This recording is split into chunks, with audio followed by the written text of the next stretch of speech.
Hello, English learners. I'm Dan. And I'm Jen. Welcome back to the channel. In today's conversation, Jen and I are going to be talking about the past. We're going to be talking about historical events, past people, ideas, events, to give you a sense of how fluent English speakers would talk about the past using past tenses and wording and phrasing that would refer to history in the past. And may I just say, I'm really excited about this video because it's the start of a series that we're going to be doing, talking about big questions, answering big questions. And I think this is interesting for not just English language learners, but for everyone, really. And while we're talking, I also wanted to add, too, that you can comment and and tell us what you think of what we're talking about too. Like, what are your opinions on all of this? All right. So the first question or topic is, if you could witness any historical event, which would it be and why? I'll let you go ahead. Okay, so this one is kind of interesting because I was thinking that if I was going to witness anything, I wanted to make it something that kind of out of the box too, that people might not think about. And it's the construction of the Old Kingdom pyramids. So not the Middle Kingdom pyramids, which were built out of more clay bricks, but the Old Kingdom pyramids, because they were built they had a stone core.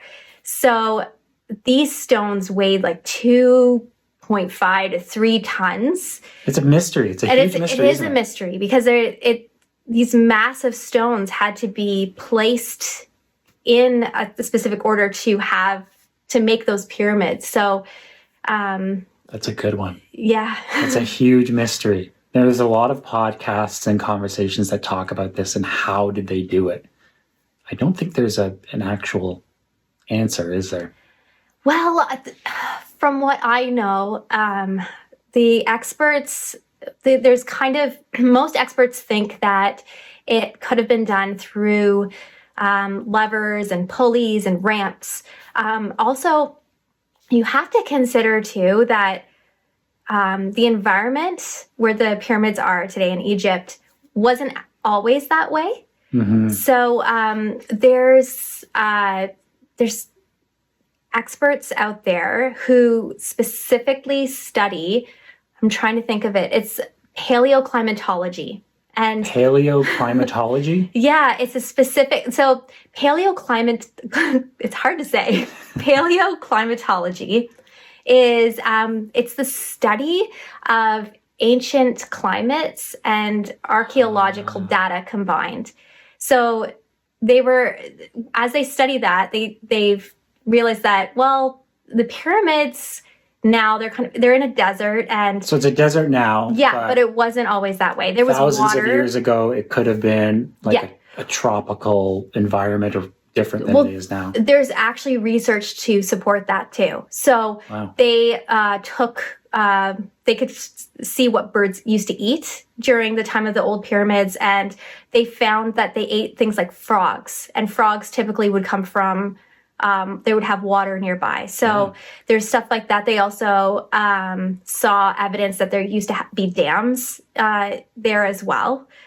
So I think that shows that there used to be a fair amount of water there, but the experts kind of debate whether or not how much water was around at that time for the conditions, because another theory is that they used to use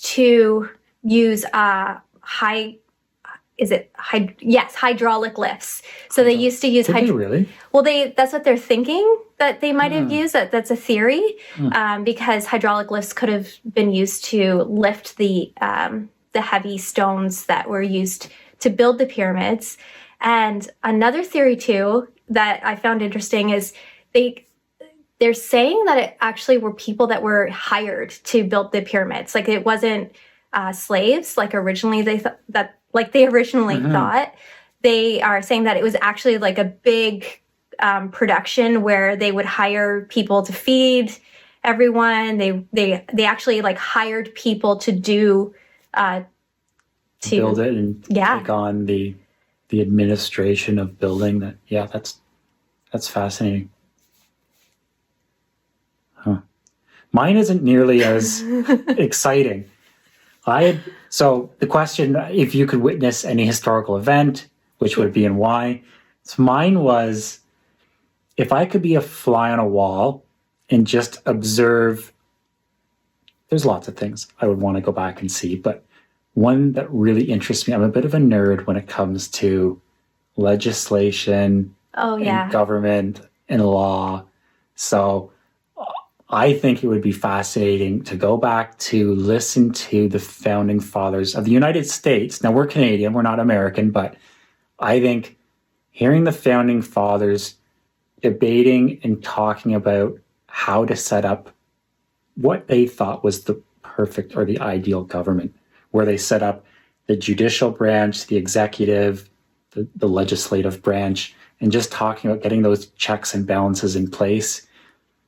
Because it's really, when you think about it, there's not a lot of countries where they got to start fresh like that, start fresh from basically a blank slate, creating your own government. So most other parts of the world, it's been kind of grandfathered in through time. But with the American Revolution and them setting up their own constitution and their Bill of Rights, I think it would be fascinating just hear them talk about the reasons for building it the way they did.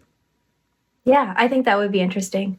I think, too, when it comes to history, a lot of times we get a filtered version of what happened. Yeah. So it'd be interesting to see what the individual people actually thought and what they believed and what they thought was the most important, what are the most important things willing to fight for when it came to building society. And yeah.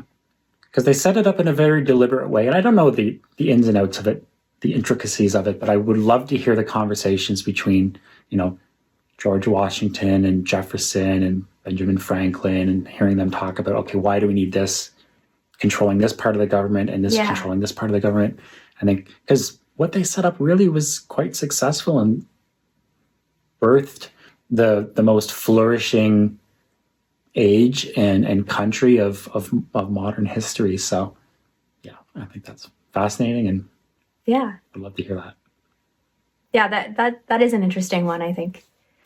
On to the next one. Name one historical figure you admire, and what would you ask them? Did you want to go first for this one, or? Yeah, again, there's so many. I think one that stands out, I would have to pick a philosopher. So I'm immediately thinking, Aristotle or Plato or Socrates, modern Western civilization philosophers. But I think the one that impacted me the most was reading Epictetus.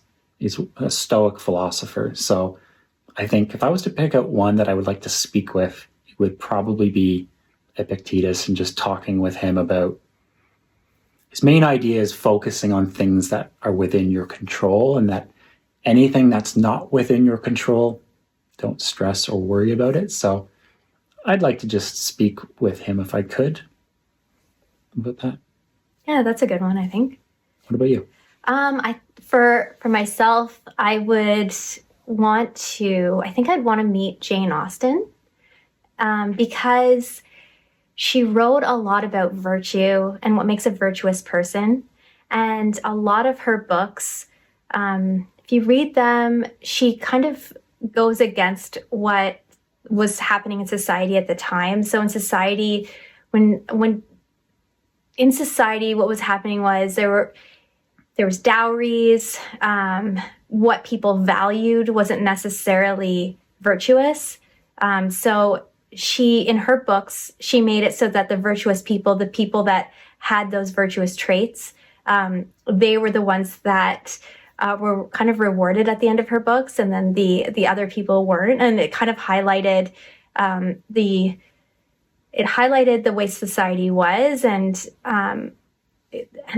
I think that there's a philosopher named Alistair MacIntyre, and he considered Austen one of the last great representatives of the classical tradition of virtues, and it's a true hero, somebody who embodies good, and you root for those people, you cheer for them, you want to see them win.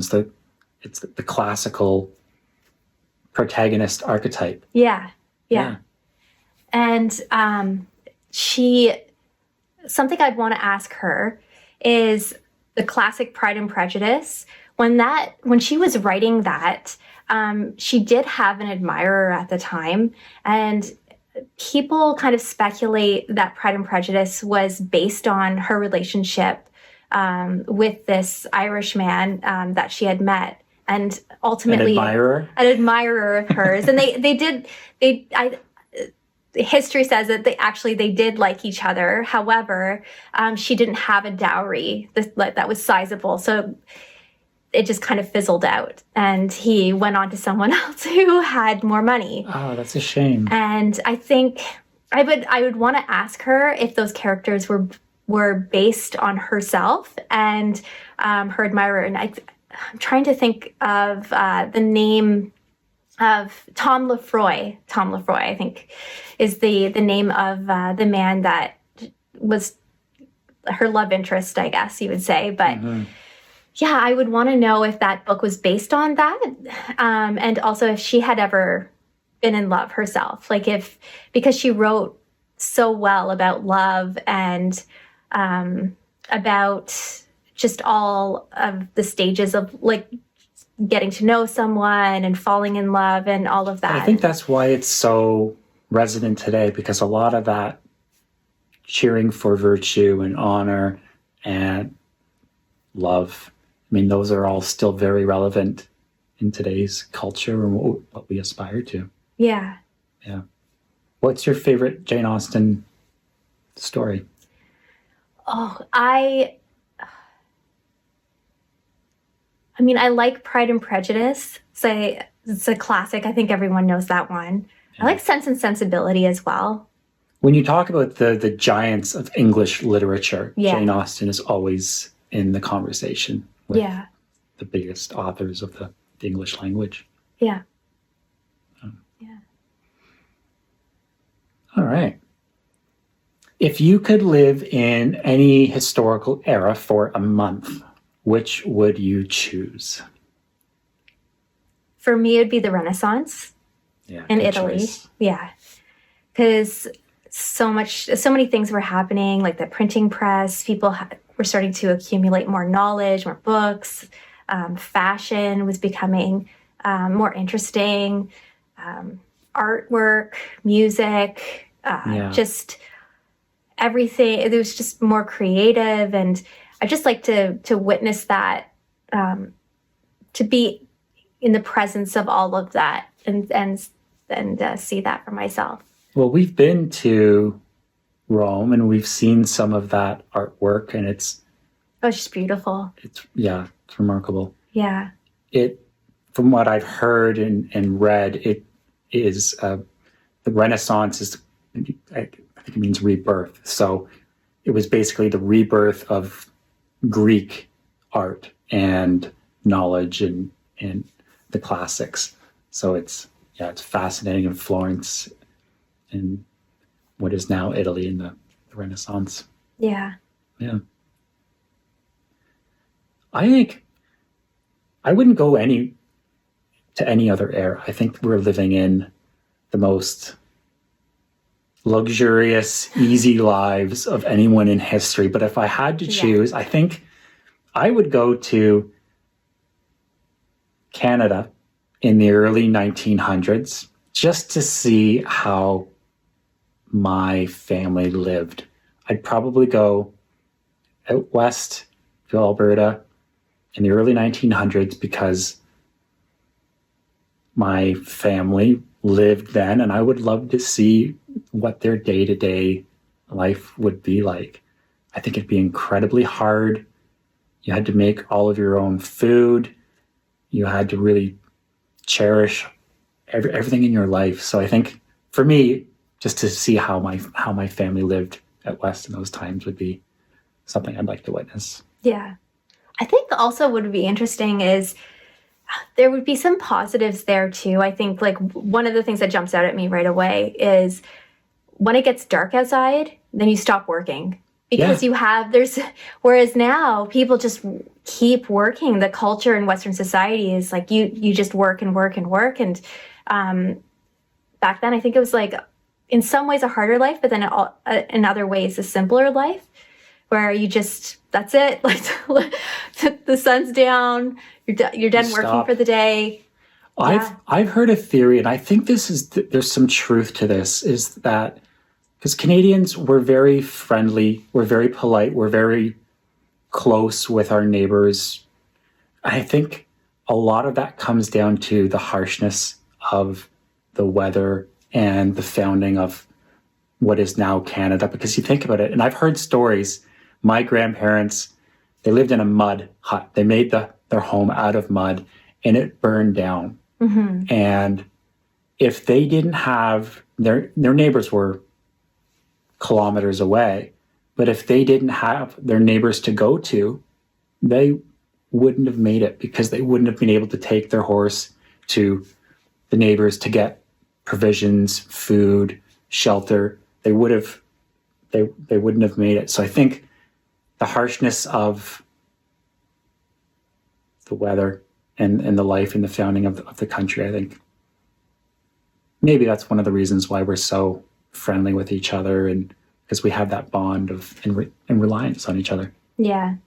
We all, it's a common thing that we all really kind of understand. We all know how it can be in the winter, and yeah, you got to hunker down and kind of rely on each other. Mm-hmm.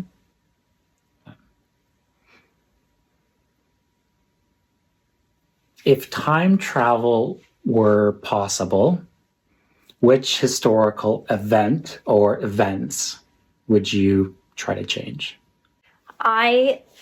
If time travel was possible, I would try to prevent the destruction of the Library of Alexandria. And that's a good one. It's there's so much knowledge there that's been lost. And who knows what our society would be like today if we hadn't have lost that. How much more, I think, personally, my opinion is that we would be so much more ahead of time today. Mm-hmm. We'd be so much more advanced as a society. But unfortunately... when was that? I've heard of that. So this was a massive library with literature. So what happened was, so the Ptolemies people of Alexandria, they were obsessed with obtaining knowledge, and say you go to Alexandria and you would dock there, and you would go up and they'd be like, okay, hey, give us all your knowledge, like give us all your scrolls that you have. We'll make a copy and we'll give you back your original. So give us all the originals. Mm-hmm. And but what they actually ended up doing was they made a copy and they gave back the copy. They didn't give the original back to the people. So what was lost was all the originals, not the copies. Wow. But also because of the way the materials that were used at the time too, it's kind of complicated. They had to reproduce it over time. They'd have to keep making copies of that original because it would fade. Yeah, it wasn't like today's paper that we have. So they had to do that as well. But the way it was positioned, there was the dock, and then the Library of Alexandria was really close to the docks. So what happened was at the time, Caesar was following one of his rivals, and he didn't want who went into Alexandria. They were hiding there. He didn't want them to be able to escape, so he set his boats on fire. Wasn't meaning to burn the Library of Alexandria, but it spread. And even though the outside of the Library of Alexandria was made of stone, the inside wouldn't have been, because it was scrolls that were in there. So it would have been wooden, you call it like wooden shelves or something that was kind of like crisscross like that. So it would hold all of the scrolls. So all of that wood, like that would have caught on fire pretty quickly. So it didn't burn down completely. That's a myth. So that wasn't the cause of the destruction of the library, but it was multiple events over history. And I think people just not appreciating the knowledge over time as much too. And there's natural disaster that happened, like the earthquake that happened and things like that. And there's lots of debate about when it actually ended up being completely destroyed, or if other events happened. I didn't know that. I had always heard it was fire and it just disappeared at that instant. So that's a common myth. A lot of people think that it was Caesar at the time who had just burned it down, and it was a lot of different events over time, and a lot of these events weren't people trying to deliberately burn down the library. It was just the location of where it was, unfortunately. That's happened in history a few times. You hear about great fires. Chicago had one, and you hear about it just destroys everything because, we just had a recent one in it. Yeah. Wow. Yeah. It was, there's debate over how many events it took, but it was over time. It wasn't just one event. And so if I was to go back in history, maybe I would try to convince them to put it in a different location that wasn't so close to like the docks where people came in, and also kind of maybe make a copy of all this information that they had gathered. It's really the first, it's kind of the first university that they had, really. It's a massive building that they were just trying to store all of the world's knowledge. And it wasn't just people from one country. It was people from all over the world. And it was all different types of knowledge too. Languages and philosophies and scientific ideas. Yeah. I think it's probably something that we take for granted now because everything's online. You can find everything anytime you want. And back then it was very different. Yeah. And apparently it was just absolutely enormous. It was gorgeous. It was, on that same block or couple of blocks, they just had a lot. It wasn't just a library. There was huge monuments, and it was just, I think Cleopatra's palace was around there as well. So wow. If I was to go back in time, I would love to just be able to stand there and get kind of in between the fighting that went on. I would love to be able to just stand there and see all of this and go down a couple of blocks and see the palace. And then, so I think that it would have been, I think it would have been better for humanity if we were able to keep all of that knowledge. But I think... I wonder what was lost. We don't even know what was lost. Yeah. And lost for what? I mean, it was... Yeah. It's just so silly. I don't know. I think that it was... Caesar. Yeah. Well, he was the first, but yeah, it was a bunch of events after that too, yeah. How do you think people in the past would view the modern world? I think... So... I'm really interested in fashion and things like that. I think they would be really happy with how comfortable our clothes are. Comfortable? That's a good point. Well, at one point in history, men and women wore shoes that had enormous points to them. Like points that almost, they were actually as long as their feet, if not longer. And the points were? So it went in and then the point. And this was fashionable. This was... Yeah. The thing to wear. Yeah, for men and women. And it wasn't, and the whole point is you're not supposed to be able to walk in them because if you're a noble person, you're not doing the walking and things, so you don't have to walk. But people would fall, they would hurt themselves constantly. It was like, it was painful. And then also women in other eras would wear corsets, and at one point the corsets got like, it just restricted your organs and your breathing, and it's just, yeah. So I think throughout history, those are just two examples of things that are just not so great, like that people have had to endure for like fashion. I think especially post-COVID time, I think COVID times actually changed fashion a lot. Like we wear more comfortable fashion now than we used to.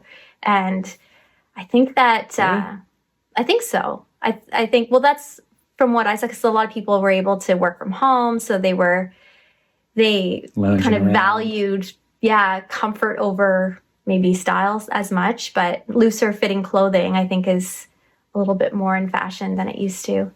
I think everything that we have is easier now. There's, I think, challenges with social media and, there's definitely unique problems to this age, but getting food, going to work, having a car, air conditioner, having AC, a heater in your home. Yeah. Being able to travel to different places too is huge. Being able to see how other people live in other countries and stuff. Like people weren't. The airplane alone would blow people's minds. You can go from Europe to North America in 6 hours. Yeah. I think people would be freaked out by the surveillance of everything a little bit. The cameras everywhere. So like to surveil people. Yeah. Depending on the country that you're in, I guess too. Like, but I think, and like people oversharing everything online, like taking pictures of their food. I think people from the past would be like, "What are you doing?" Yeah. They would find that a little different and odd. I think, like just the oversharing that everyone does, and the need for the likes and all of that. So, I think that would be something too that people would find. Oh, antibiotics. That's like a huge one. It's a huge one. Yeah. Hundreds of years ago, there was, travesty if you got an infection. Yeah. I think that's one thing that if I could go in the future, I know this isn't a question that we have, but if I could go in the future, that's one thing that I think would blow my mind is like the advancements in medical technology. I think that that's something that I think about that. I would want to see. What are they going to be looking back at now in 300 years going, how did they do it? Yeah. I don't know. Going to the dentist might be one. Like that's still a pretty terrible experience. Yeah. Yeah. I'm a fan of science fiction shows, and that's one of the things that they always do on those shows. There's going to be stuff that we're doing day in, day out now. They're going to look back and go, that was wild. I think we're going to get to the point where they're going to have like a scanner. And they're just going to scan you and be like, yep, that's wrong. Okay, we can just give you this. And upload a new thing. Yeah. All right. Well, I think we're at time.